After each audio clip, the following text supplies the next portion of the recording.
Dreamland, a program dedicated to an examination of areas in the human experience not easily nor neatly put in a box. Things seen at the edge of vision, awakening a part of the mind as yet not mapped, and yet things every bit as real as the air we breathe but don't see.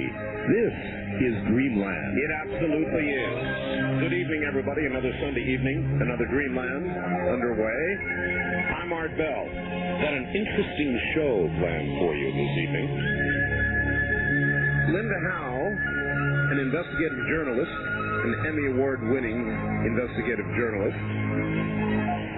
You've produced TV documentaries and sort of investigated her way into the world of crop circles and animal mutilations. It's kind of it's a funny thing. I got a fax tonight regarding the very person that she's going to be interviewing, Ingo Swann. And I'll read the portion of that here in a moment. It is a small world. So Linda's coming up from Philadelphia, followed by scientist astronaut Brian O'Leary. He'll be here from Maui, Hawaii.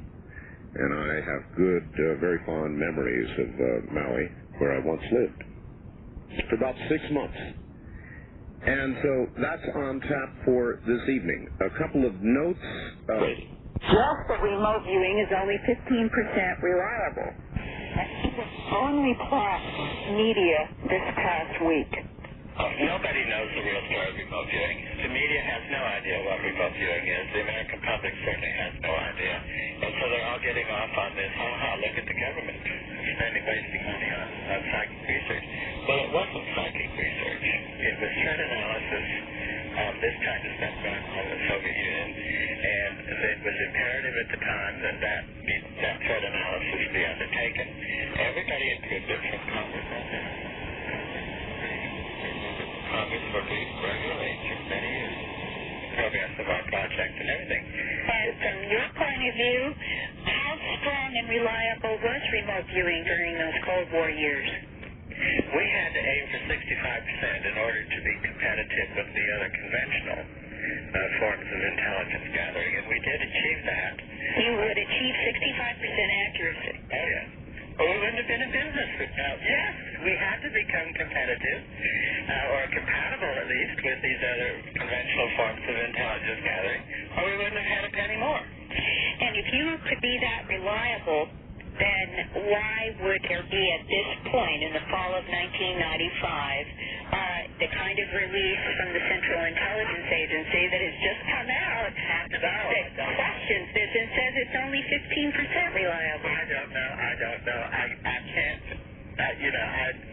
nobody understands the work of the CIA. No? No, I don't think anybody does, and I think that the CIA might not understand their workings a lot of the time, too. I don't know, but I was completely stunned when I was sent a copy of that release. And I think every other person that was involved with the project, there were easily over 500 to 1,000 people must have been totally flummoxed, too. So, I don't know. I mean, I've never been able to answer all the questions, and I certainly can't answer that, but I think that the real reason will surface here one of these days. But in this case, some of the documents from 73, 74, and 75 have been declassified. And these are some of the 8 martini things that Norm person referred to on the Nightline program. Well, could you explain for our Dreamland audience what the 8 martini is? The 8 martini remote viewing event is one that is so really astonishingly good that it breaks everybody's realities, and they have to go out and drink 8 martinis to recover. That's what it means.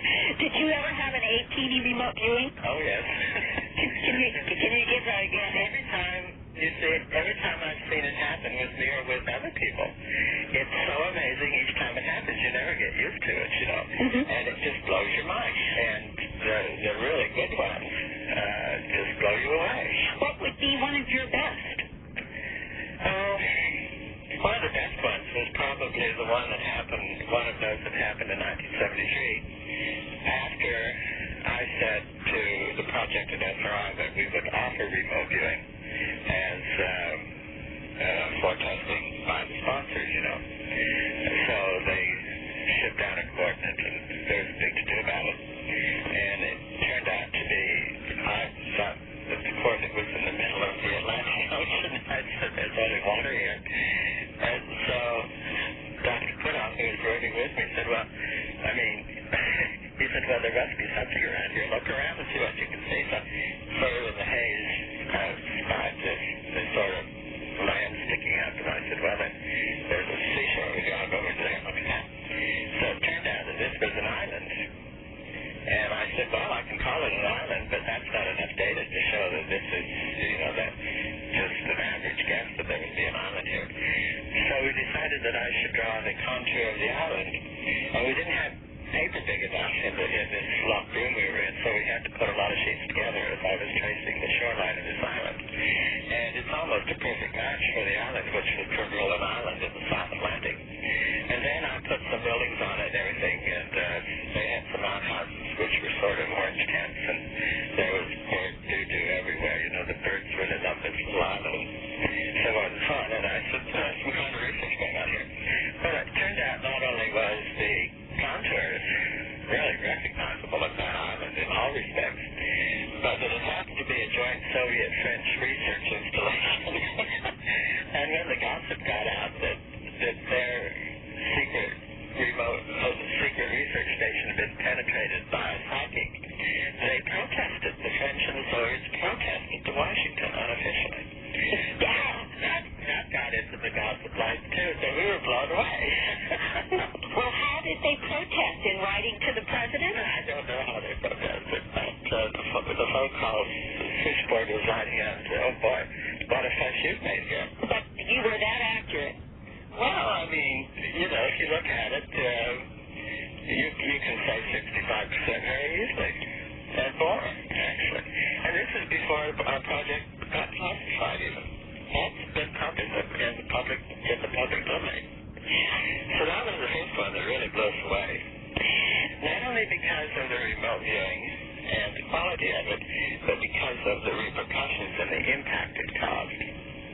That you were that accurate that two foreign nations would actually respond to Washington. But that was a spontaneous thing. You can call that spontaneous RV. It was definitely 65% or more efficient. And do you know what the result was? What? We got offered more money. Right. Right. Okay, that's the bottom line, right? And it kept going on like that for at least 20 years. And it kept going on like that for 18 years that I know of, actually. Well, isn't there a point where you were remote viewing at least one Soviet submarine and saw something that was like a disc behind it? Yes. That was so top secret, that one. And Howard Blum put it in his book Out There. Right. Right. And how he got a hold of it just blew me away. Because I know what the tickets were on that one, you know. Yeah. Well, did you personally, do you feel at this day it was a UFO behind a submarine? Well, if you read Howard Blum's book, you'll see the whole thing. He got it all right, except that the table was round and not square. Mm-hmm. And there was all sorts of brass sitting there, and Putoff was on my left, and this 2 or 3-star general was on my right, and I was fussing away. They gave me the coordinate. I was fussing away. This is one of these big test things that went on, you know, with witnesses, and the room was filled. And so I was doing my remote viewing, you know, boogaloo. Right. I finally came across something, and I stopped dead in my tracks, and I looked at that, and oh my God. So I whispered over in Hal's ear, and I said, Hal, I didn't know what to do. I think this submarine shot down a UFO, or a UFO fired on it. What shall I do? And Putoff with his pale as an egg, you know. Oh my God. And he looked at me, and he said, whispered back, he said, oh, Christ, Ingo, it's your show. You do what you think you should do. So I just simply sketched out this picture of the UFO, and this guy sitting on my right hand, he grabbed that from me, and he said, what's that, Mr. Swann? And I said, sir, I think it's rather obvious. And he took that paper, and he stood up, and when he stood up,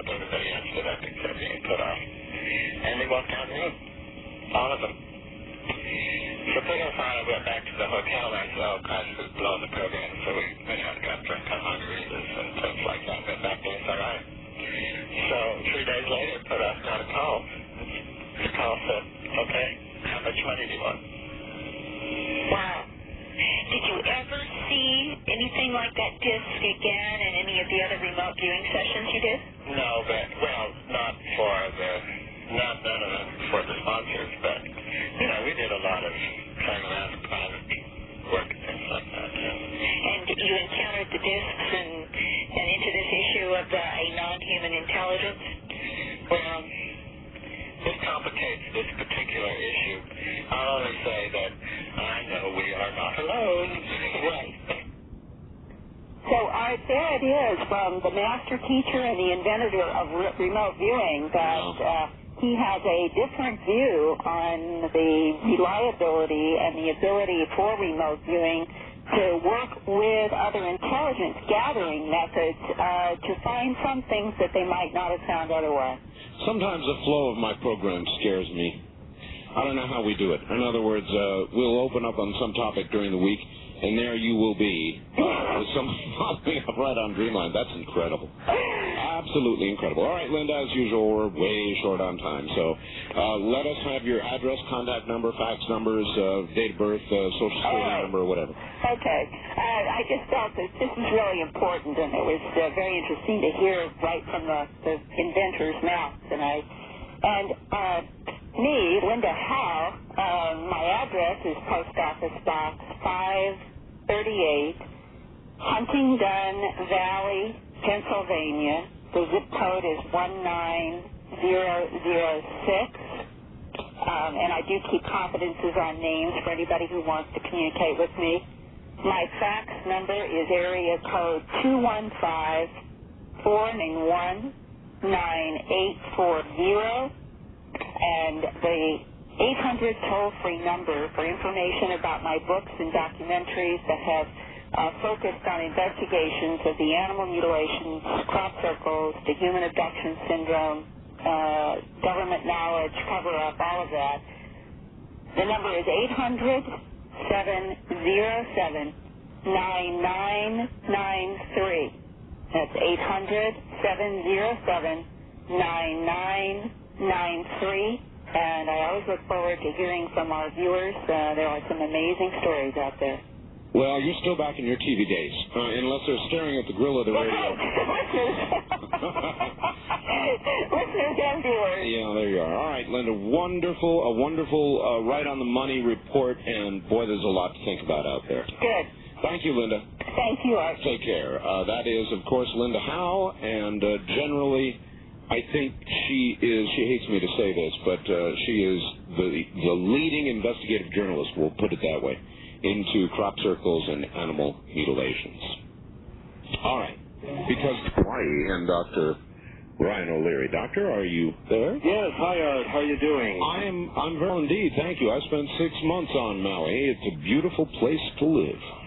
Yes, it is, and I just moved here a few months ago, so I'm just getting acclimated, and actually most of that time I've been on the mainland anyway, going on a tour of my new book. So I'm glad to be back here and glad to be relaxed and glad to be on a show with an intelligent interviewer for a change.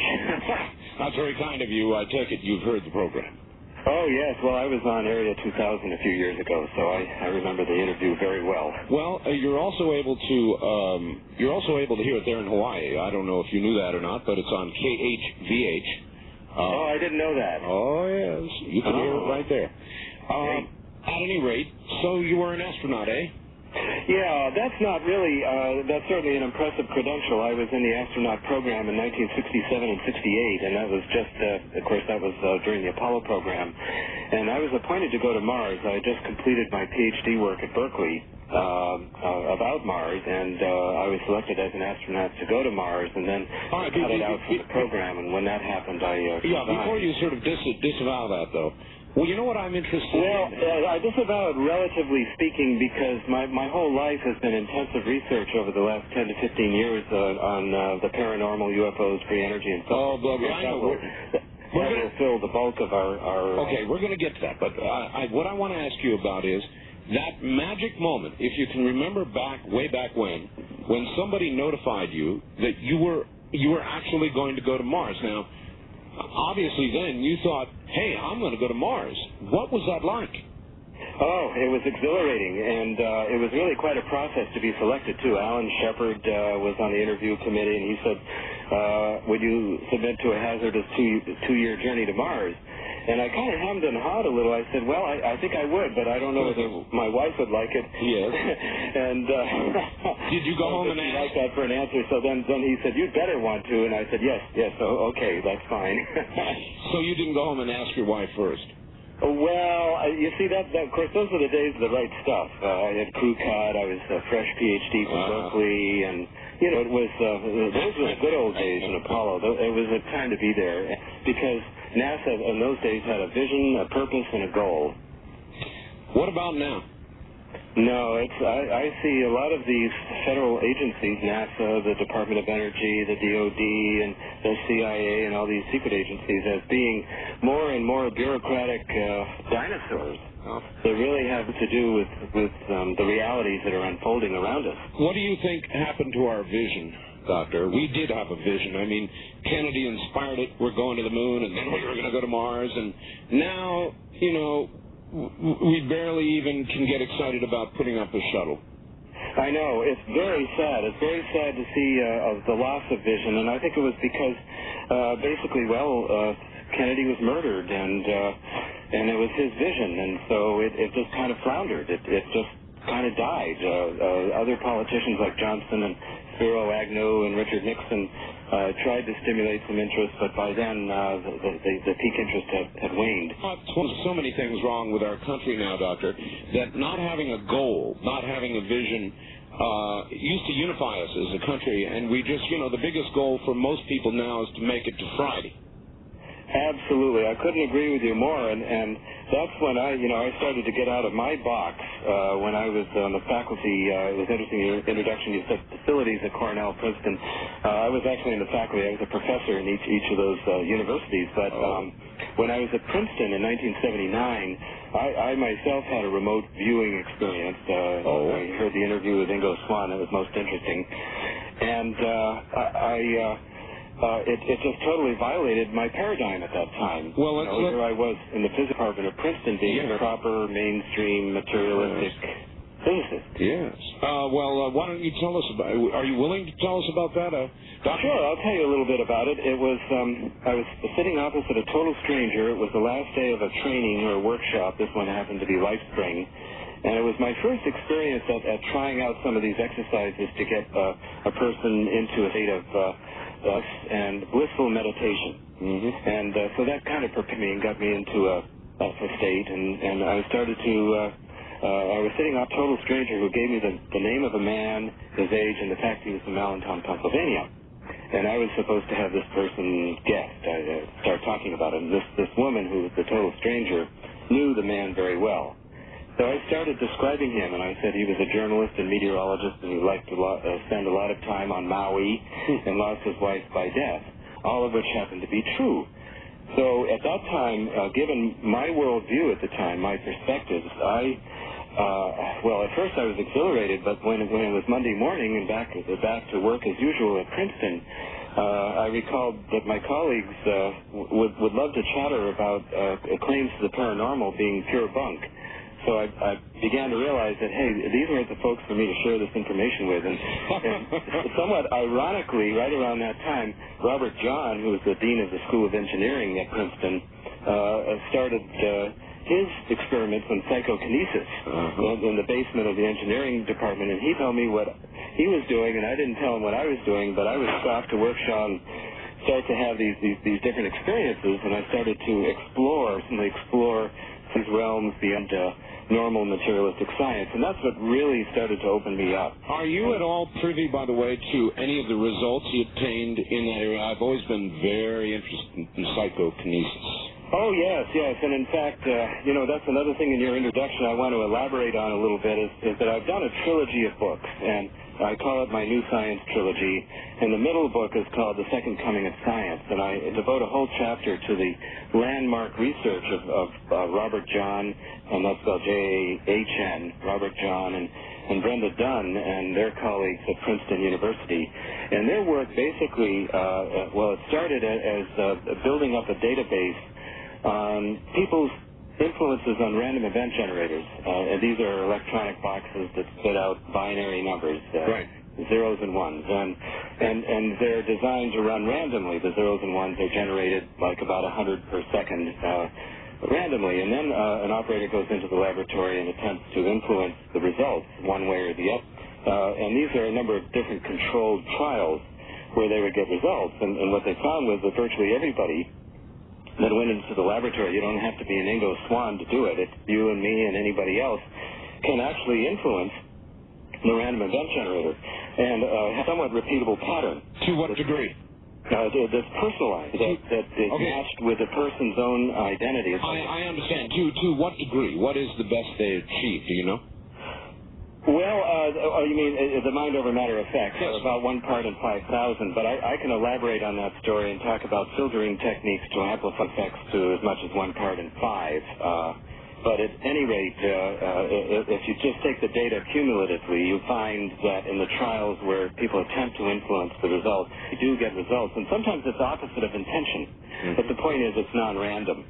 And so they've been doing these experiments now in Princeton for now 16 years, the same length of time that I've been exploring new science. And their results, I think, are very important. It provides the database you need from a scientific perspective to establish beyond any reasonable doubt that psychokinesis is real, that, in other words, we humans can, in fact, virtually all of us, can influence outcomes in the material world. And that's a very exciting result. We can influence outcomes. Can we influence material objects? In other words, can we actually produce, has anybody documented, I know the Russians have worked heavily on it, physical movement of an object with the power of the mind? Oh, yes. There have been a lot of experiments on that, too. I myself haven't attended any of those, but probably the most dramatic demonstrations of that kind of thing that I've seen in my world travels. And by the way, my trilogy is based on my world travels photojournalistically. I've been around the world many times, and Thomas Green Morton in Brazil, I visited him. He's written up in The Second Coming of Science, and he was able to, like, bend spoons at a distance. He was able to materialize perfume from the back of his hand and roll down his fingers to the fingertips and form puddles on the table. And there was a case, about the 8 martini. Well, he had a fifth of rum. The more that he drank, the more he was able to do, which is kind of the opposite of Sai Baba, who is another very, very talented. He's an Indian Swami that's very well known. And I have now visited him privately and personally or with small groups on 4 occasions now over the last 3 years. And I've seen him manifest many, many things out of thin air. Doctor, that leads us down an interesting path. The influence of chemicals on with regard to attaining some sort of altered state. Now, you mentioned alcohol. What about the large group of drugs in the LSD family, that sort of hallucinogenic type thing? Well, I'm not too familiar with those experiments. I know folks like Terence McKenna and others have looked at that.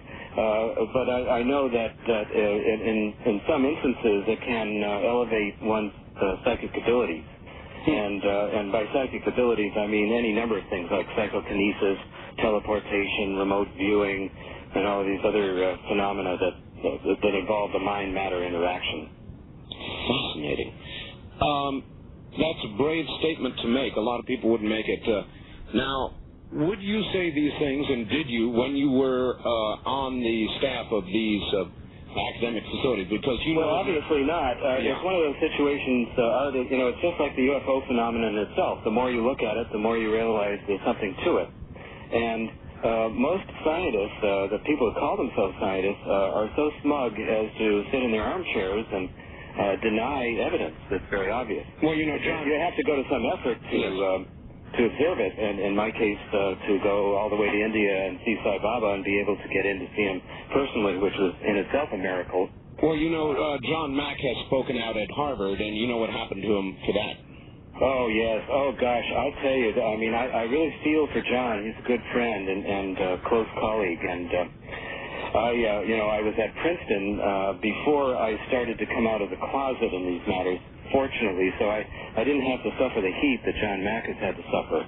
But the positive thing, of course, about staying is that he can have a great deal of influence on further directions of research, and his research is very valuable and important. All right. Now, I'm going to get into a very sensitive area with regard to remote viewing. I had Major Dames on the other night and interviewed him. I'm sure you're familiar with the name.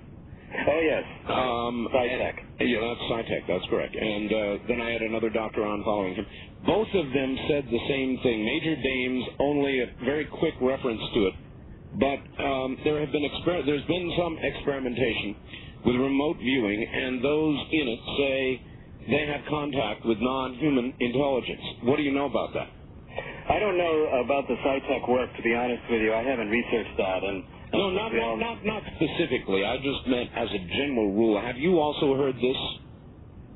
Well, I have kind of tangentially, but again, I'm not a real expert in remote viewing. I had my own remote viewing experience, which then triggered this whole new paradigm of science for me and made me just totally change my life. And that was my purpose of pointing that out. But I would check that out with Ingo Swann or some of the real experts in that area. Mm-hmm. Well, he clearly said we are not alone. That's great. I think that's another thread, at least, of evidence. You can't, of course, give 100% certainty. It's interesting because a lot of people think that the claims I make are far out, but not really, because I'm a very, very cautious scientist, basically, and I seek the scientific method wherever possible to attack questions. Well, how do you act? As a matter of fact, we've got to take a break, but when we come back, I will ask you how you attack the UFO field scientifically. I would like to know that because that's what we try to do here. Maybe that'll give us some leads. We'll be back to you, Dr. O'Leary, in just one moment. Why put up with those hard water spots on your glassware, windows, and cars? Why do you keep putting up with the crusty lime buildup in your sinks, faucets, shower walls? You know how annoying it is, so why wait? Call today and order GMX Magnetic Water Conditioning. Join me and my wife and thousands of other homeowners who are using this no-salt, no-chemical, no-maintenance way of controlling our hard water problem. Just measure the size of your main water line, get out your credit card, call in today, and you can have GMX protecting your home within 3 days. A $600 one-time investment protects your home from hard water damage for a lifetime. Satisfaction guaranteed or your money back. And guess what? And I would think that, first of all, the scientific method is of course, the method that's used now within the context of current science, which I think can tell us a lot more than we've given ourselves credit for. And certainly in the UFO phenomenon, such things as ground traces and animal mutilations and multiple witness sightings and all of the relatively hard evidence, I would say, is something that comes from the scientific method, more or less. Well, a lot of it is a collection of data. The problem is the interpretation of the data. And that is, of course, where there's many theories as there are investigators. And part of the problem there is that the UFO phenomenon obviously has such a high degree of weirdness that we have to be humble. It's sort of like a Coke bottle falls out of the sky and you're a bushman, and what do you make of it? Or an aboriginal is walking through the bush and he sees a 747 flying overhead. He'll have his own mythology about what's going on, but he won't have the foggiest notion of what's really going on, besides certain threads of evidence that come out with such things as, of course, reverse engineering at Area 51 and genetic engineering through the abduction phenomenon and so forth. The ecological crisis and mandate and various channeled works and so forth. All of those things are common threads of messages that seem to be coming forward, but we still don't really know what's going on. The whole question and debate, it was interesting. I was just at a briefing of the board of directors of the Institute of Noetic Sciences, and Steve Greer of CSETI and Jacques Vallée and I made presentations about all of this. And although Vallée and Greer and other people might have various interpretations of what's going on, we really don't know. We do know one thing, and that is that we're dealing with dimensions beyond time and space. And obviously, when we get into those realms, it's very hard for us to develop some kind of coherent philosophy or theory. That's what makes it so laughable for folks like Carl Sagan, God bless him, to assert that the UFO phenomenon is just hallucinations and abductions are hallucinations, and to just totally and summarily dismiss the evidence from crop circles and from the anomalies on Mars and so forth. Why do you think he does that? Do you think he has a specific agenda? I don't know, to be honest with you. I taught with him at Cornell. We were both professors of astronomy at Cornell way back in 1968, and I worked very closely with him, but that's before my own worldview shifted. It was before I myself considered it okay to look at UFO phenomena and related phenomena. Mm-hmm. But I can say one thing is that folks like Carl, there is a very strong ethic within what's called the scientific community to stay inside the box, and peer pressure and funding. Those are the two big variables that guide the research choices of scientists like Sagan. I know because I was there. I did it myself for many years. I was in the mainstream. So I know how that works. And so in other words, for fear of losing some funding, you might not utter a sentence or a word you might otherwise utter. Oh, that's right. That's right. In other words, when it comes to belief system, and boy, there's been some really good research done on this, and we're really right up against it. I just, of course, finished my tour in my new book, Miracle in the Void, and I went all over the country, figure eights, and doing whole life expos here and there, and doing radio and television, and I really got a sense that what we're dealing with here is that many people have such strong beliefs that they don't want to hear about this stuff. That's right. And it's fascinating that people that call themselves scientists are among the worst offenders. Science, to me, is the quest for the truth, through whatever means, exploratory means, definitive, repeatable experiments, and so forth. And so what I've taken upon myself is to be like an Indiana Jones of science, if you will, and spend the last 10 years, as I have, in this just inexhaustible quest for the truth. How much heat have you taken over it? This last tour, I took a lot of heat, and we'll get to it later in the show, of course, but free energy is a concept that's coming along a lot more rapidly than many people will acknowledge, and this is really, in a sense, independent but somewhat overlapping with the UFO phenomenon. The people are producing energy devices now that produce virtually unlimited electricity, and this is popping up all over the world. Well, the UFO credibility rating, according to Gallup polls, as we know, is in about the 60% range publicly in America. The free energy credibility rating is much lower even. And so what we're doing here is actually we're creating a new paradigm. We're really I think in the middle of a scientific revolution. All right, Doctor, I'm going to have to ask you to hold it right there. We've got news coming at the top of the hour. I want to ask you about zero-point energy. I also want to ask you when we come back, since since you've got a PhD in astronomy, about Hale-Bopp, and we'll do that when we come back in a moment.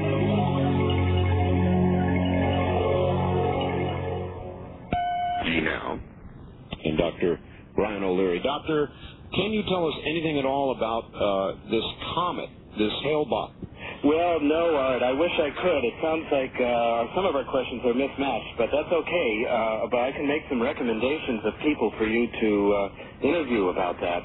You see, what happens to me is that if I focus on an area like free energy or zero-point energy or the UFO question or the face on Mars, I really focus on it for quite a while, and then I'm not as aware of all the breaking stories. All right, well, that one's breaking. There's a big one out there beyond the orbit of Jupiter, and it's going to miss us by quite a bit, 1 to 1.5 AU, somewhere in there, but it's a big one. I thought I would ask. Let us then go back to what you do talk about. I've got a fax here from Phoenix, Arizona. Please ask Dr. O'Leary what he thinks of Hoagland's Mars mission work, the face on Mars, the monuments of Mars. Okay, that I can address quite well because that's an area that I've been quite involved, heavily involved in the research. And by the way, I want to let your listeners know that Dick Hoagland is one of several researchers who have looked at this in great detail and have published papers in the peer-reviewed literature. Yes. And there's also, of course, the McDaniel report. So what I want to do is kind of just fill you all in on the status of research and so forth, is that a number of years ago, Hoagland and others noticed that this very strange object that was photographed by the Viking orbiter in 1976 on the surface of Mars, this is an unmanned reconnaissance probe that was set up then, it took a picture of an object that looked like a large mesa that resembled a human face staring straight up into space.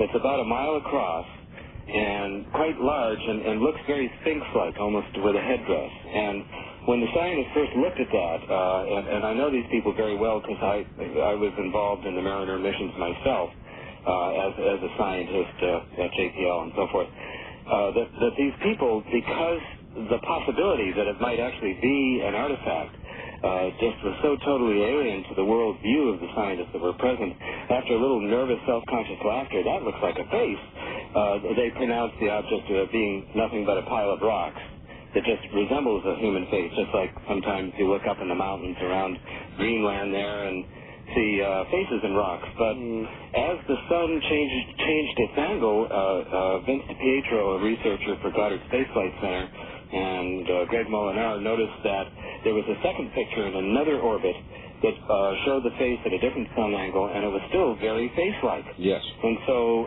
Dr. Mark Carlotto and I and others, using state-of-the-art image processing equipment, published in the peer-reviewed literature, places like Applied Optics and Journal of the British Interplanetary Society, some very provocative papers that suggest that these features, especially the face, could be artificial. And there are a number of reasons for that.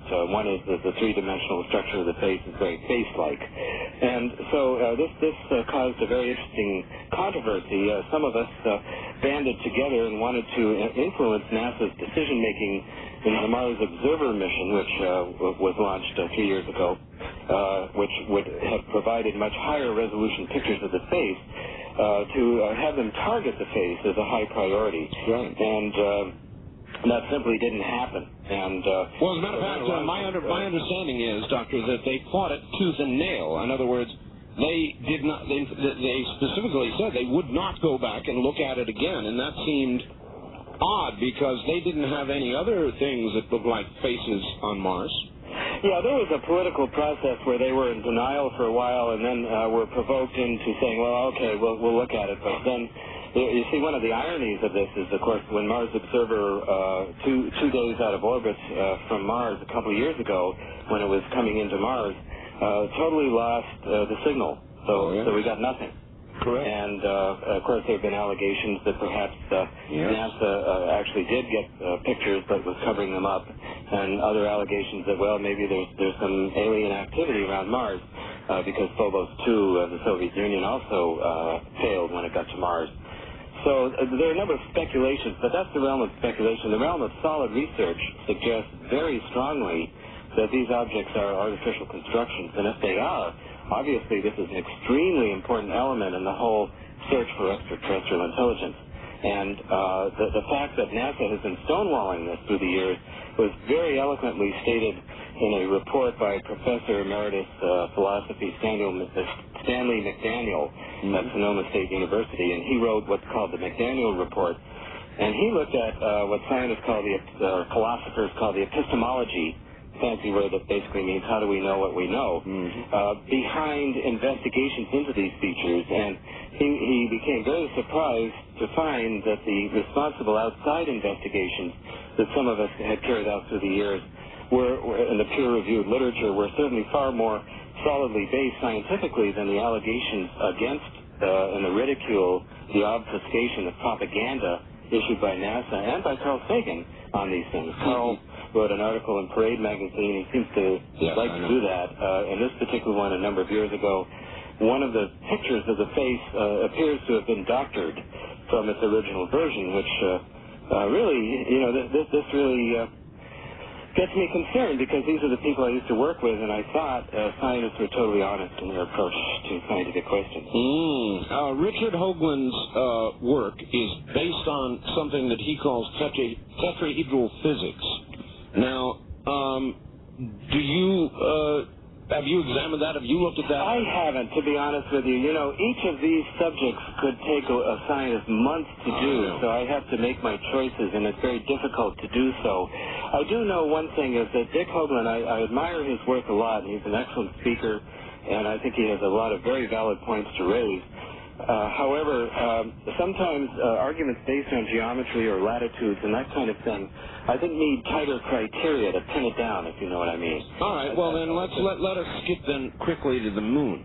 He has said has photographs that he claims show shards and what he claims may even be old buildings or cities on the moon. Those photographs are very controversial. There are some folks that definitely defend that point of view, and there's some others that don't. And so I think the jury is still out on that, just like the alien autopsy footage. Allegations like that, I think, take years of in-depth work. And fortunately, in the case of Mars, that has already been done, thanks to Stan McDaniel and also Dick Hoagland and Mark Carlotto and a number of other investigators. All of us worked together for a number of years to come up with the findings we did come up with. And they're all reported in my books, by the way, as well. So, all right, let's skip then and jump and shift the gears. Yes. Well, that's really been my love over the last 3 years. About 3 years ago, I began to investigate this concept. I couldn't ignore it anymore. There were too many people reminding me of Nikola Tesla and various concepts, T. Henry Murray and these other people in history that came up with devices that evidently produced more electricity than went into it. Mm-hmm. And of course, my initial reaction would be like any mainstream scientist, that smacks of perpetual motion. It makes no sense.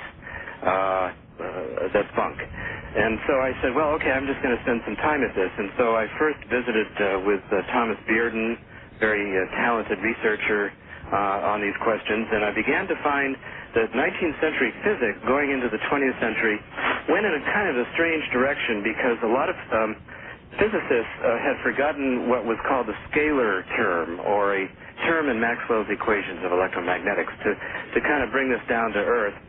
Basically, I think what's going on here, and this is according to the most recent theories of Harold Puthoff, Bernie Haish, and other people who have published some of these ideas in the peer-reviewed mainstream physics literature. So here we're talking about mainstream physics theories, not conjecture or even metaphysics.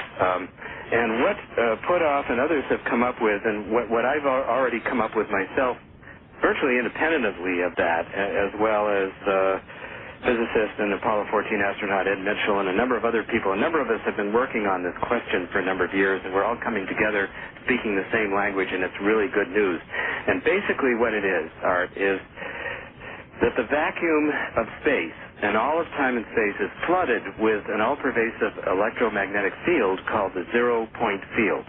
And it's called the zero-point field because at absolute zero temperatures, when you think that all molecular motion and therefore all energy ceases to exist, right. The energy does in fact exist, but it is homogeneous and isotropic. It means it's the same everywhere and the same in all directions. And what that basically means is that it's virtually undetectable and untappable unless you start to do something like accelerate a charge, an electromagnetic charge within that time-space matrix.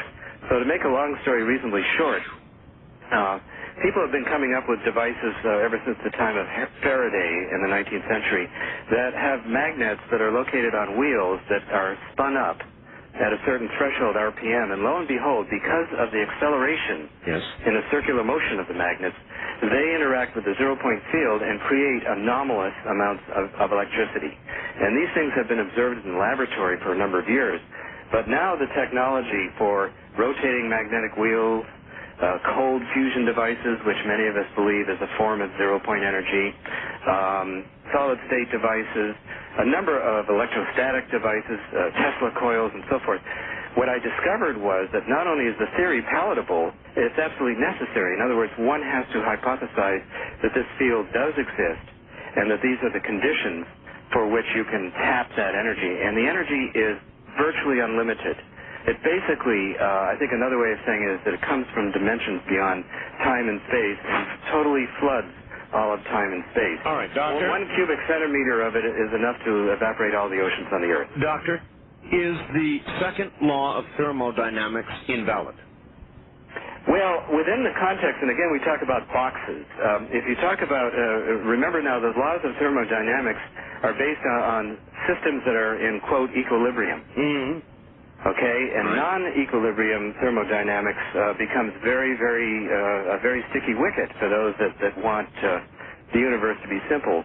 And people like Ilya Prigogine, who won the Nobel Prize in Chemistry for chaos theory, his discovery of chaos theory, found that when systems are out of equilibrium, that there are conditions under which they can go through phase changes or enormous shifts in short amounts of time.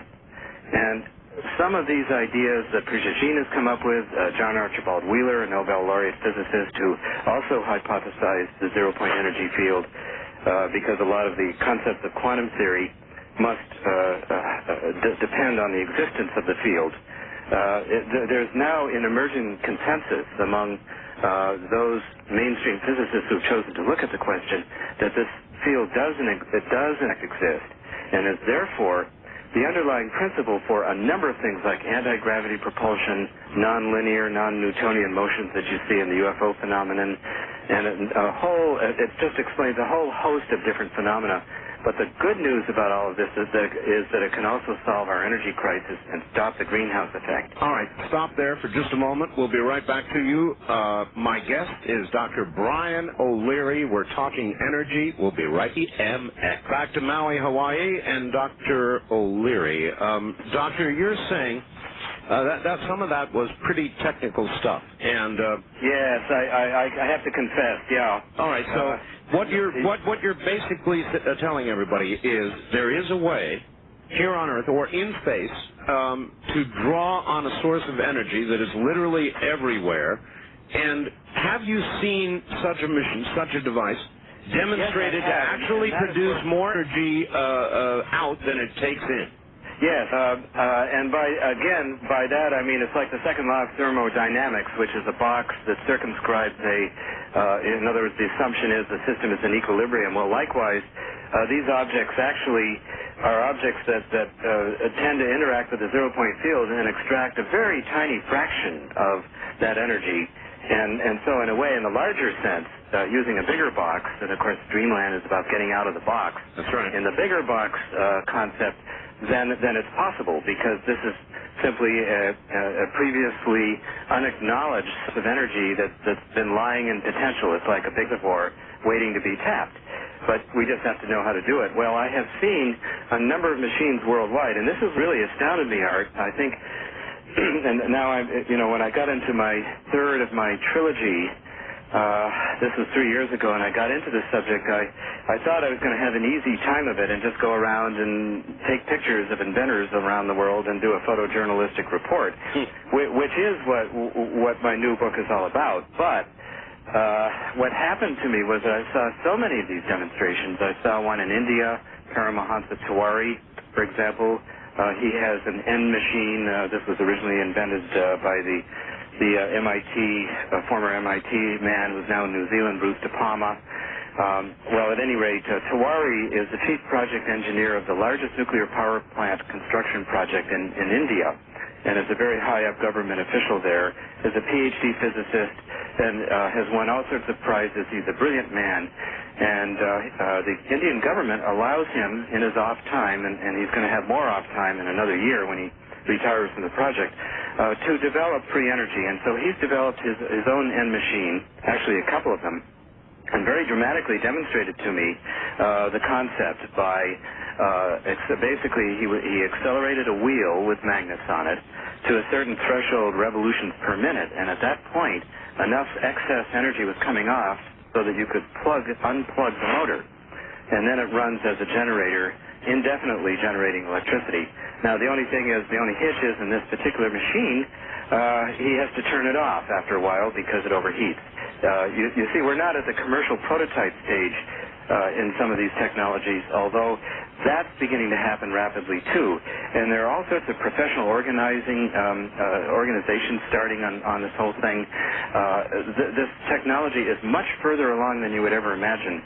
Japan is the most likely place for it to be developed. We already are seeing investments by a number of Japanese corporations in this technology. And there's another person whom I visited, Shuji Inamata, who is a PhD chemist who works at the electrotechnical laboratories at the Tsukuba space facility in Japan. All right, Doctor, we're going to have to hold it there for a moment. We're at the bottom of the hour. Just hold on. Anyway, Doctor, listen, you've got a bunch of books, and you've got a brand new book, I know, Miracle in the Void. It's beautiful. It's right in front of me. Why don't you tell people what they can get, how they can get it, what it costs, all that kind of stuff, telephone numbers, whatever you like. Plug away. Oh, that's great. I appreciate that, Art. Miracle in the Void, the subtitle is Free Energy, UFOs, and Other Scientific Revelations, and it's a number of things. It's about the coming energy revolution, free energy and what it means to our planet. It's about existing devices currently and secretly being developed worldwide, and this is based on my... it's also, in a way, it's like your book a little bit. It's both a personal odyssey and a journalistic look at the state of the art, based on my journey all over the world and visiting dozens of free energy inventors and theoreticians and other people. But it's also a concise examination in the relationship between free energy and the UFO question. Well, it sure as hell isn't establishment stuff, so this... No, it isn't. In fact, I find myself, if anything, and this is very sad, but very often ridiculed, for what I consider very detailed photojournalistic work. Mm-hmm. But then again, we're talking, there's a great Bertrand Russell quote, I love this one, is that the resistance to a new idea is proportional to the square of its importance. And so, for example, let's take the question of energy, and then we'll get back to the books in a moment. Yes, fine. But in the question of energy, we're talking about a $2 trillion highly polluting energy infrastructure, mostly due to the burning of oil worldwide. We know we only have 40 years of oil left. Right. 20 years ago, I was a presidential candidate, Morris Udall's energy advisor and speechwriter for his presidential candidacy, and I also orchestrated hearings for the Interior Committee and Subcommittee on Energy and the Environment, and this was 20 years ago in 1975, and during that time we had an energy crisis. We had a perception that we had to develop alternative energy sources, and at that time I was unaware of the zero-point energy or free energy, and it was only over the last 3 years that I did my in-depth research, which resulted in Miracle in the Void. So that book is just out, and it's doing very well, by the way. It's been praised by people like Whitley Strieber and Tom Bearden, Bruce De Palma, and a number of other very Dennis Weaver, the actor. Oh, here, let me put in a plug. It says, Whitley said, and I had him on here a couple of weeks ago, Whitley said, "I love this brilliantly conceived, wise, and wonderful book." That's quite a wonderful quote from Whitley. Yeah, I really appreciate that, and he's a colleague along with many of the other people you interview, and certainly Whitley, I agree with Whitley that we're dealing now with recovering lost memories of our essence, and that's part of what the UFO phenomenon is about, which makes it so important, the phenomenon of contact, and the fact that it's happening in ways we may not have preconceived or formulated, and so I address that question in this book, as well as the question of the paradigm shift that will inevitably happen when we present free energy to our culture, and the Japanese are already doing that, and that's the point. And no matter what happens, all the haranguing and suppression that we've had here in America, and the expatriation of inventors to other countries is shocking, and so my book talks about that. It talks about the suppression syndrome. It talks about the state of the art.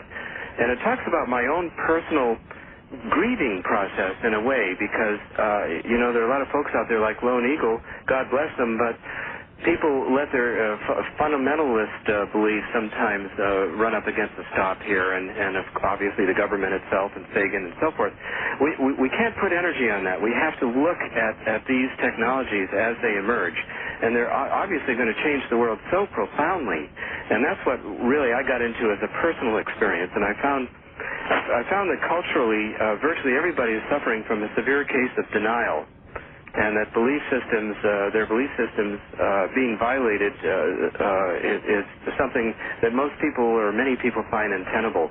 And what very often happens, and this was my experience in my book tour around the country, is that when people get out of their denial, and there's a wonderful bumper sticker that says, "The truth will set you free, but at first it will piss you off." what happens, and then I got into Elizabeth Kubler-Ross's research on death and dying, that normal people need to grieve the old, and the grieving process involves a bunch of irrational emotions that people go through in order to finally accept the new. All right, and I see this happening to me, I see it happening to all of us, that when our denial is through and we get into anger, then that's a normal progression in the grieving process. All right, Doctor. We all need to help one another through it. How do they get your book? Okay, yeah, let's get to the punchline here. Yes, you can get Miracle in the Void in the States for $25 postpaid by calling 800-842-8338. And I'll repeat that for you. That's 800-842-8338. And I'm also offering a special on my trilogy of books, which really describes the full gamut of my explorations over the last 10 years, and that includes my books Exploring Inner and Outer Space, The Second Coming of Science, and Miracle in the Void. And that can be obtained for $55 postpaid by calling the same 800 number. That is 800-842-8338. Very good. All right, I've got a bunch of people that would like to ask you questions, so let's take a couple. First-time caller line, you're on the air with Dr. O'Leary. Where are you calling from, please? I'm calling from San Diego. My name is Jet. Yes, sir. I'm wondering if you're familiar with the work that Joe Newman's done. We don't have to go overseas to see over Unity devices. Joe's got one he's been working with for 30 years now. Yeah, he was on Johnny Carson with it or something. Several years ago. Uh-huh. I've seen it and talked to him several times myself. And I've been building one up myself and having pretty good results with it myself. So anyway, I wondered if you had... Well, that's very good, and I unfortunately I didn't have a chance to visit with Joe Newman. I kind of made an arbitrary selection of inventors, and in fact I went abroad for most of my...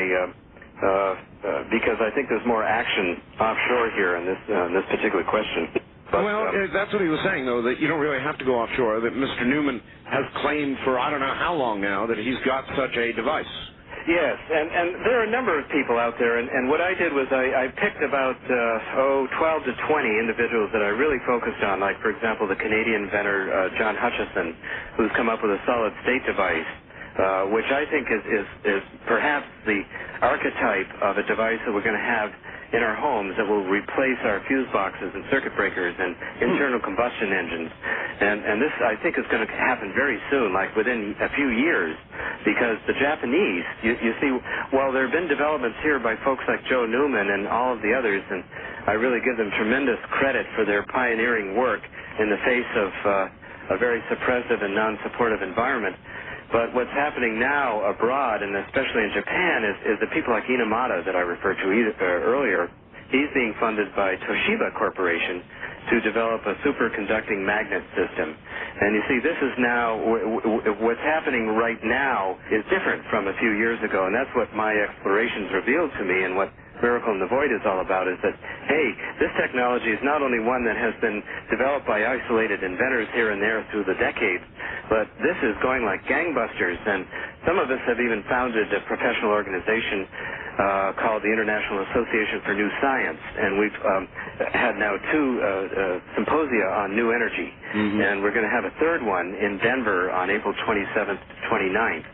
And we hope to have there's one device called the Patterson Fuel Cell, which is basically a cold fusion device, which is a whole different subject, but in a way related, which produces over unity electrical power. All right, things are happening very fast. Doctor, I've got a question, and maybe it's a larger question. If these devices here or in Japan or in India or wherever in the world they are exist, and they really do what they say they do, this is a very capitalistic country. And surely somebody would come out and produce one and say, here it is, put this box outside your home, disconnect the power company, that's it, and they'd make themselves a multiple billionaire in the process. And so why have that? It is very strange art, but when you get into it, and of course that's what my book is about. In fact, I talked about one potential financier of the project, and most people in that world are waiting for commercial prototypes to become actually available. It's a chicken and the egg problem. Yeah, but all you'd have to do, Doctor, is hook up one house disconnect the power and say, invite the press in and say, exactly, and we're getting very much closer to that day, so look for it in the news. So far, there's been pretty much a media blackout. So you're saying it is going to happen? Oh, yes, but the problem is now... I've always heard that these free energy devices and so forth, if they were to ever become available, that they would wreak havoc with the economy and cause all kind of economic problems. Is there any reality to that? Of course. Doctor? Yeah, absolutely, and that's an excellent question. In fact, I made a technical presentation to my cousin in Albuquerque, who is the president of the largest bank there, and he was in absolute agreement with the technical feasibility of it and the fact that we may be able to have it technically within, let's say, 5 years, especially if the Japanese develop it as they are. But he said that America's economy is designed to not be able to allow for anything that revolutionary for at least 20 years. Well, so then what, Doctor, hold on. If I had one then, let's go back to what I said a little while ago. And I was able to demonstrate that it worked. With one house, just one house, would the government guys dressed in black come and kill me?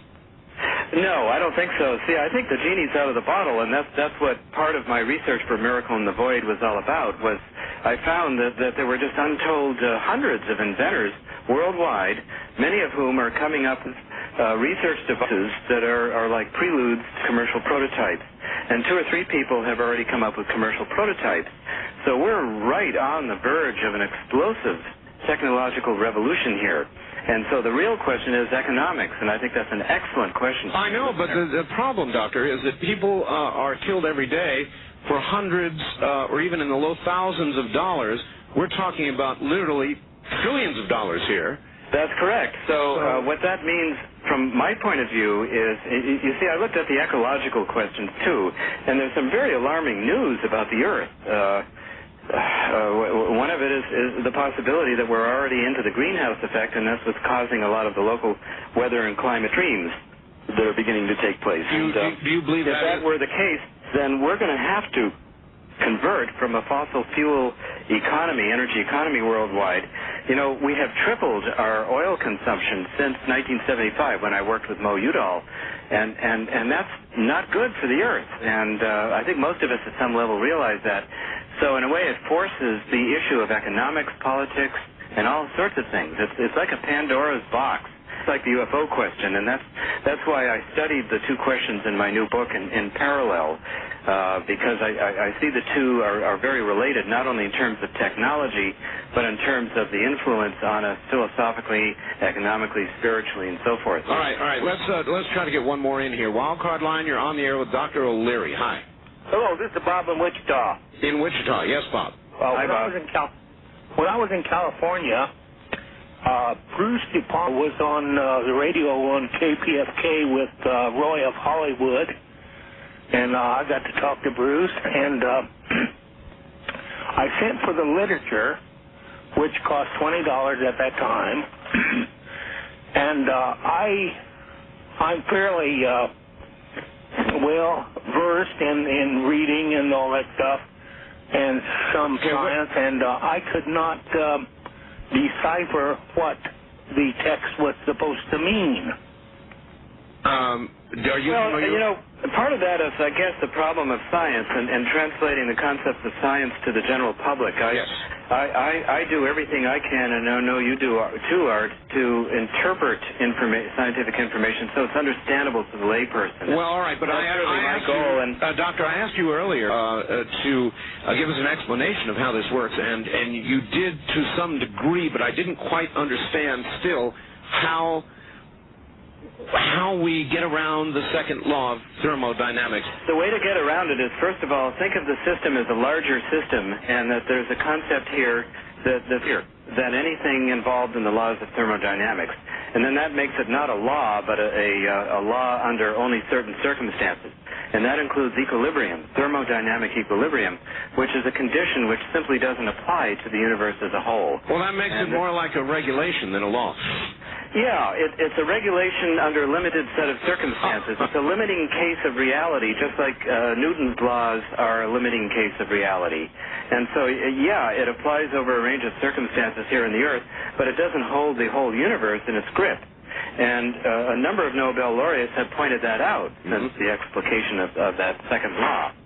So it's no big deal. It's just that we haven't been aware of this energy source primarily because it behaves the same in all directions and the same at all points.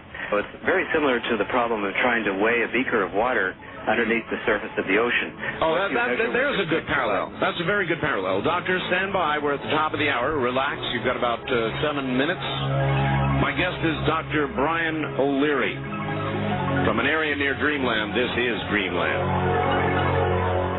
Any numbers so I can learn more about the susceptibilities? I'm sorry, I didn't catch your question. I think he's asking about remote viewing. Is that correct? Yeah. Yeah, he's wondering if you've got any information or contact numbers. Off the cuff, no. My books do go into it, and I do have a bibliography and a set of references in all of my books, in my trilogy of books, and I do talk about remote viewing in there. Besides that, I think that I would check in with people like Ingo Swann. Okay. All right. Your second question? One more question, if it's okay. Yeah, go ahead. Okay. And I listen to your program a lot. First of all, you got excellent taste in music. And a couple of years ago, maybe about 10 years ago, I wrote a letter to NASA telling them that I have discovered a solar system between the Milky Way and Andromeda. And I told them what was there, how many planets were in that solar system.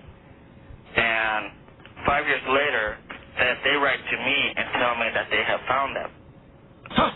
But only thing, what I got from my school was they were pretty upset with me because I went without their permission to write these letters. All right. I don't know what to make out of all that.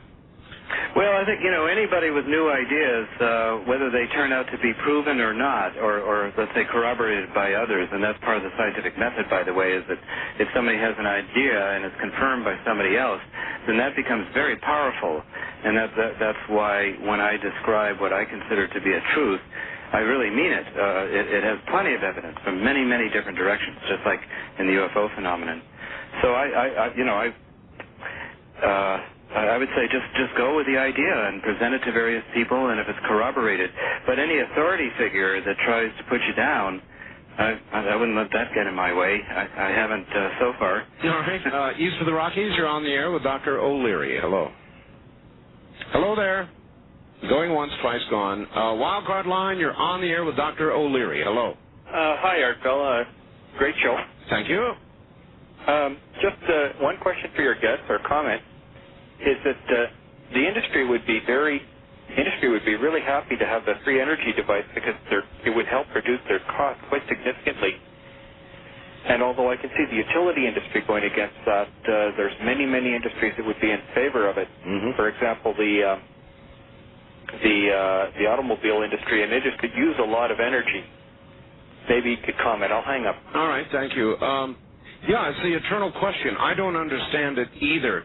While you understand there are a lot of energy-producing industries that would probably come and run you off the road and make you go over a cliff or something if you really had something, there are enough other industries and people with money and entrepreneurs and people who want to get rich that somehow these devices would make it.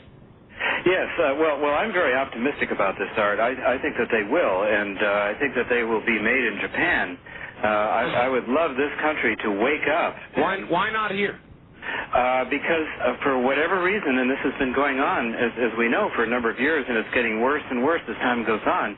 And, we began the show, Art, with talking about the good old Apollo days when we had goals and visions, and we united in common purpose.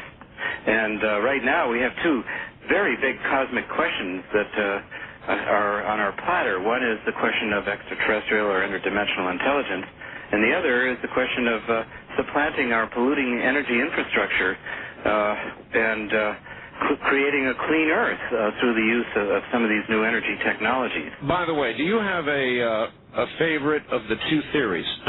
These beings, assuming for the sake of our discussion they exist, would you think be more likely to say they're interdimensional or actually have come here through space? Well, I think it's both. I think it's both of the above. It seems like there's enough information that is so. And I think that also interdimensionality is a concept which is getting more and more popular among even mainstream physicists who are positing that is absolutely necessary to unify the known physical laws. But then put on top of that the phenomena of consciousness and psychokinesis and so forth. And then we really are coming up with a unified field theory that makes sense. And so I think that's part of what I'm very excited about is unifying all the sciences. All right, Doctor, here's the facts. Art, of course, this is why the feds raided and sanitized the home and lab of Tesla. He was probably 50 years ahead of everybody else in developing free energy, 1,000 years ahead of where the government and energy companies wanted him to be. You agree? Doctor? The Tesla question was... I mean, the history of Tesla consumes many books. I'm not a Tesla scholar, so once again, I don't want to claim any special knowledge about this, but it's pretty obvious that Tesla was developing some technologies that were way out there, including free energy. And J.P. Morgan, who funded him, owned all the copper mines around, and at that point, Morgan was running ahead with Edison's grid system, which ironically was based on Tesla's AC, or alternating current invention. So it's kind of a long story, a long history, but Tesla was pretty suppressed, basically, and that's what has happened to all the inventors since then. All right. East of the Rockies, you're on the air with Dr. O'Leary. Hello. Hello. Yes, sir. Where are you? I'm calling from Ohio. Yes, sir. And the question I had was, has he met Dennis Lee, and has he had any experience with any of his prototypes? Yes, I have met Dennis a couple of times. Actually, I met him in Las Vegas, of all places, about 3 weeks ago at the Whole Life Expo there. He was also speaking there. And he's a good man, and he's all part of this overall effort to create energy sources that make a lot of sense ecologically for the Earth in the long run. And so he's one of the many people. Have you seen any of his prototypes? Have you seen the? No, I haven't personally visited him or seen his prototypes. No, I have visited Troy Reed in Oklahoma and a number of other American inventors, some of whom did not want to be reported in my book at all, which it initially surprised me, but then I later discovered, yes, if anybody wants to be discreet in this country, that's the way you have to be, and that's one of the reasons why Japan is moving ahead of us. Now, I'm told that the government is very active in discouraging these free energy devices. I'm even told that people have been put in jail, like Dennis Lee, and people have been sabotaged. There have been innumerable suppression tactics and techniques used against many of these people, and it's very sad. A lot of the brightest and best inventors have become expatriated because they found no atmosphere conducive to doing research here.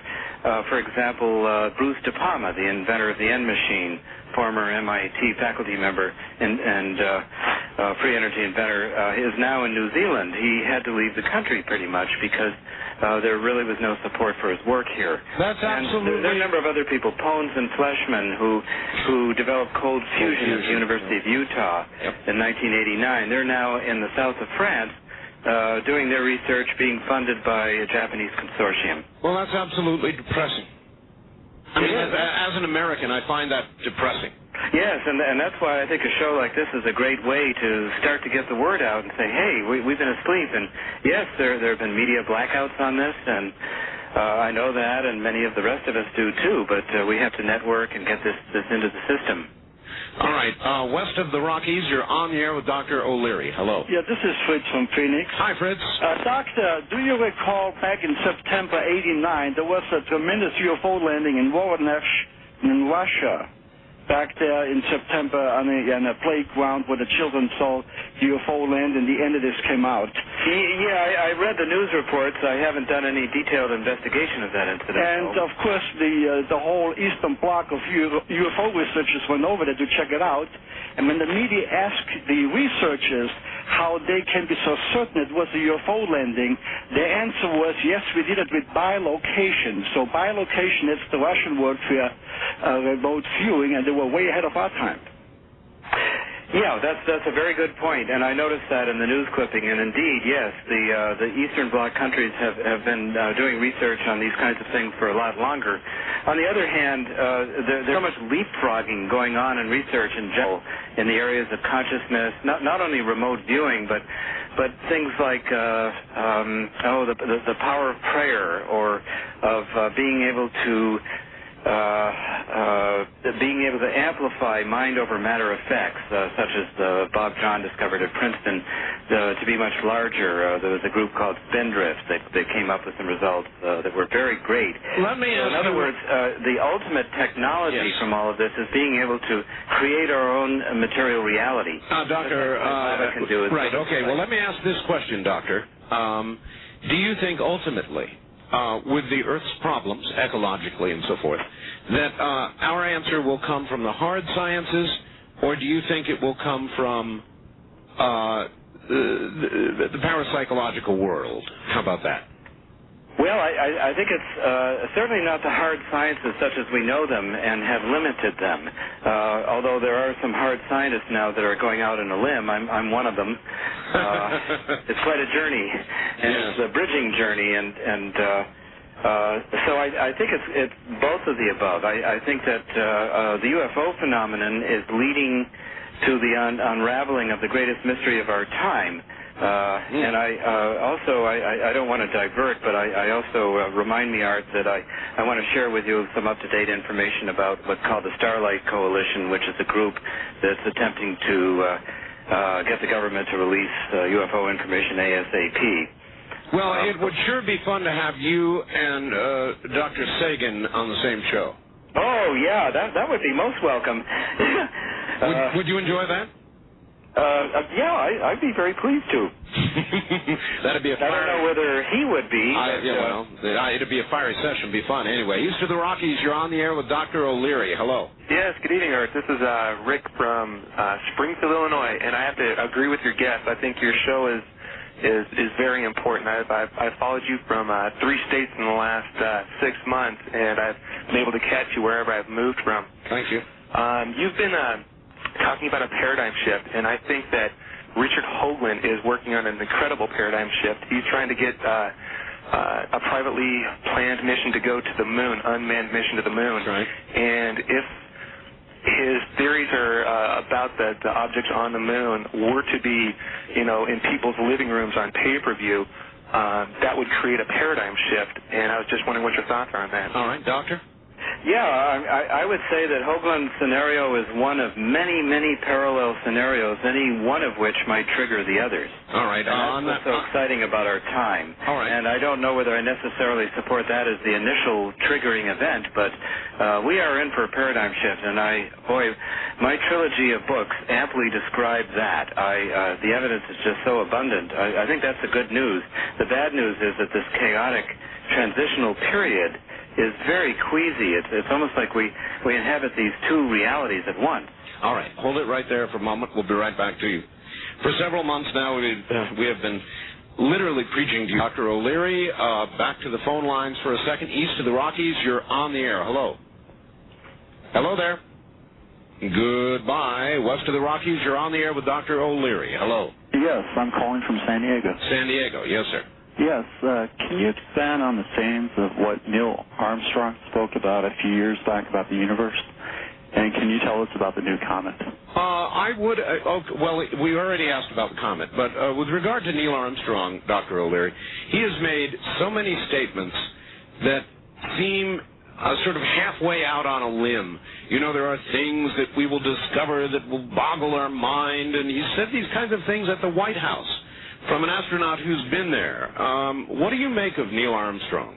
I don't know. I didn't know Neil too well in the program, to be honest with you, and Art, and I did know Buzz Aldrin, and Buzz, there's a question there. The only thing that I can say is that a number of us recently, and I want to give you some up-to-date news that's more than just the quote from Armstrong, which I think is very related to this, and I did want to talk about this, it's really important, is that a number of us have founded and formed what's called the Starlight Coalition, and also a congressional initiative, and the idea is to bring forward those credible witnesses, whether they be astronauts, former military or current military, and intelligence people who have had UFO experiences or eyewitnessed events. And that what we would like to do is to urge the President, well, we have done already, to issue an executive order granting immunity against prosecution for violating secrecy oaths. Oh, boy. Is that ever a good idea? We're at the bottom of the hour, so hang tight. We'll come back and talk about exactly that. My guest is Dr. Brian O'Leary, astronaut scientist. He'll be back with us. You mentioned Buzz Aldrin. You got to speak to some astronauts. You were at least within the program. There must have been a time when you guys went out, had a few martinis, if not 8.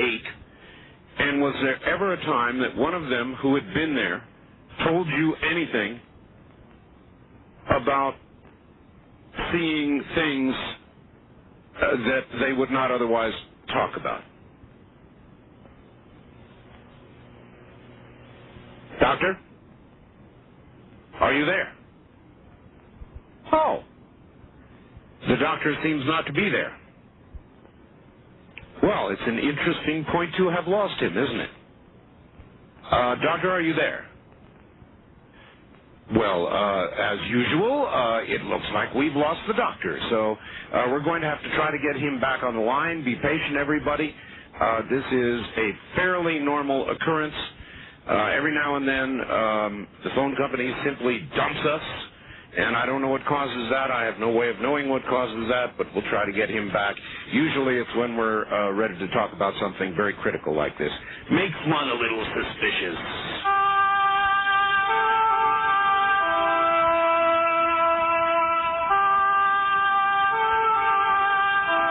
It's Christmas time from Cusco GMX. Remember, you get a signed copy of my book. It's X. Okay, we're just about there. We'll take care of the rest of the commercial messaging right now. And now, back to Maui, Hawaii, I trust. And, Doctor, are you there? Yes, I am, Art. I'm glad to be back. Yeah, I'm glad to. All right, listen, before we get back into where you were headed, you were in the Apollo program, so there had to have been times when you and Buzz Aldrin or you and any other astronaut who did make it into space got to sit down and have a few martinis or 10 together. Did they ever? Well, that didn't happen to me. I wish it had, of course, and but in a way, maybe it's good because it means I'm being just totally honest that there really is nothing that I know that they told me, and I did. It's interesting because I mentioned just before the break that this group called the Starlight Coalition, which was convened by Lawrence Rockefeller and Stephen Greer, Apollo 14 astronaut Ed Mitchell, and a number of other people, and the committee asked me on their behalf to write the astronauts that I knew and to ask them just point blank, directly, in a friendly way, did you see anything? Yes. And so far I have 10 out of 10 very stern no answers. Well, that's not unexpected. And it doesn't mean that, my guess, I'll give you a guess, is that some people probably saw something and some didn't. And the ones that didn't weren't debriefed, and they're still probably in denial as scientists, as most scientists are, about the whole UFO phenomenon because of cultural things. It's culturally, we're so diversified. It's really amazing. All right, here's one from Los Angeles, and the same from San Francisco. They're both the same. Larry, listening to KSFO in San Francisco, and Tom from L.A. wants to know, Art, please quit pussyfooting around. There are 2 obvious questions I'd like answered about this free energy thing, and I'm willing to buy the books to find out. 1, where can I get the blueprints for one of these things? 2, where can I see one working? Okay. Yeah, the book does give several names of several organizations that are taking care of these things. I can give you a number. It's in Colorado. It's called the International Association for New Science, and we're planning a symposium April 27th to 29th. All right, can you We actually... have some actual devices demonstrated and people coming to present their results. All right, what is that number, please? It's area code 970-482-3731. 3731, and that's where you can see them actually demonstrated. Well, it's an organization called the International Association for New Science. It's an organization that I co-founded, and it's out of Fort Collins, Colorado. And we will be hosting this meeting in Denver, April 27th to 29th. Okay. And that would be a great meeting to come to. And the other thing is to just, buy my books, because they give you all the information you need to go to the resources that you need to get into this field more in depth. All right. And the number to buy your book again is 1-800. Yes, 1-800-842-8338. And I'll say that again, is 1-800-842-8338. Miracle in the Void is the latest of my New Science trilogy, and that's available for $25 postpaid if you call that number, and you'll get it by Christmas. Or the whole trilogy of books, my New Science trilogy, which includes my other books, Exploring Inner and Outer Space, The Second Coming of Science, and Miracle in the Void, which is really a compilation of 10 years of personal odyssey and photojournalistic and scientific journeys in layman's language to all of these realms of UFO-dom and face on Mars and crop circles. And I'm curious about something, Doctor. If I were to go to NASA and I were to ask NASA about Dr. O'Leary, who's over on Maui, what do you think NASA would say? I'm sure they'd make snide remarks, but it doesn't really matter anymore, because I see NASA as kind of a decadent bureaucracy working on problems that are relatively trivial compared to what we need to do to save this planet. In other words, you see them about the same way Richard Hoagland does. East of the Rockies? Pretty much, yeah. I agree with him in that respect, yes. Okay, east of the Rockies, you're on the air with Dr. O'Leary. Hello. Yes, this is Doug in Spring Valley, and I have two questions and a comment. Yes? Okay, two questions. Is this power system related to the Tesla system that was supposedly wireless power transmission? And okay, go ahead. Well, that's basically true. And Tesla came up with one design, and there have been just literally hundreds of different designs of the kinds of systems that can pluck this energy out of the vacuum. So some of it is transmission. That was in Tesla's time. But now I think we need to bring the context up to date and talk about it in terms of contemporary inventions that are coming along. And that includes solid-state devices, cold fusion devices, rotating magnet devices, and certain Tesla devices. Will these devices be encumbered by patents, or will it be possible, since they've been tried and tested around the world, that it'll be more of an open market? Oh, good question. Very good question. Will they be encumbered? It's protected by the patent system, but unfortunately the patent system has been very biased against these kinds of developments in this country. So it's been extremely difficult to successfully consummate a patent in this field in this country and not run the risk of either having your device confiscated by the Department of Defense, such as what happened with Adam Trombley, or to have the patent law make it such that a big boy could buy you out, make a minor modification, and then run with the money. Sure. That's part of what's happening here, is that there's a lot of greed and competitiveness, and that's bottling up the system. It's like there's a big log jam here in bringing forward free energy, whereas Japan is moving right ahead with it. Yeah, that's a good and bad answer. West of the Rockies, you're on the air with Dr. O'Leary. Hello. Yes, doctor, calling from Vancouver, Washington. Good evening. Just wanted to know whether this free energy is the same type of energy that was talked about as a universal chi energy from the Chinese philosophers. I believe it is, and that's an excellent question, because I work with chi, or ki, in Aikido, the Japanese call it ki. Aikido is a wonderful technique to learn how to do things like bend metal, bend spoons, and that sort of thing, and I even teach that in workshops. And yes, I believe Yeah, it's a great question because, in a way, that's the lead-in between free energy and consciousness. Because free energy or zero-point energy, I think what's happening is that our human bodies can interact with the zero-point field to produce what we call life energy or key energy. And of course, that's been directly measured in the laboratory and it's well established not only in the Chinese and Japanese traditions, but it's actually a provable scientific psychokinetic reality. All right.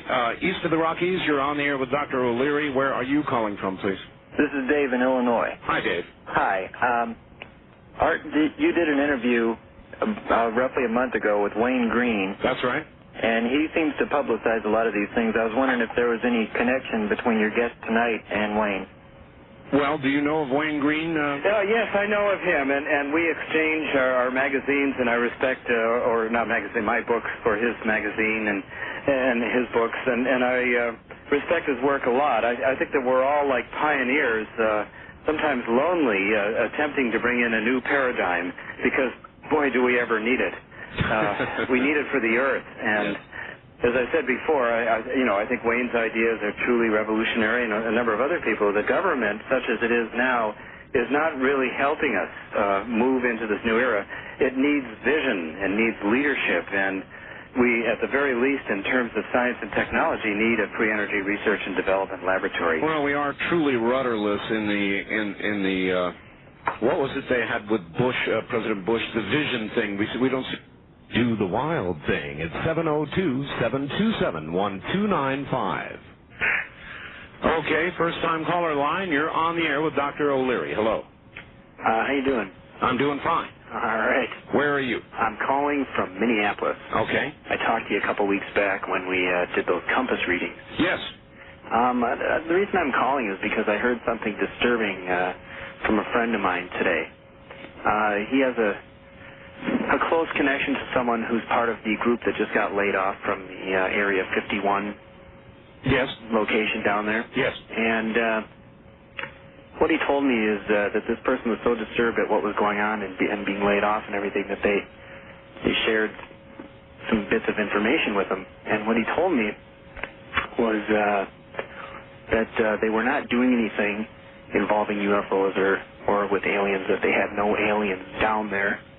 And what is going on there is, for the last 20 years, they've been genetically altering human beings. That's an interesting... i.e. pilots. Okay, hold on a moment, sir. That is an interesting point, this whole business about genetics. I assume, Dr. O'Leary, that you have seen the purported alien autopsy. Yes, I have. And could that, rather than being a space creature, be a genetically altered creature, do you suppose?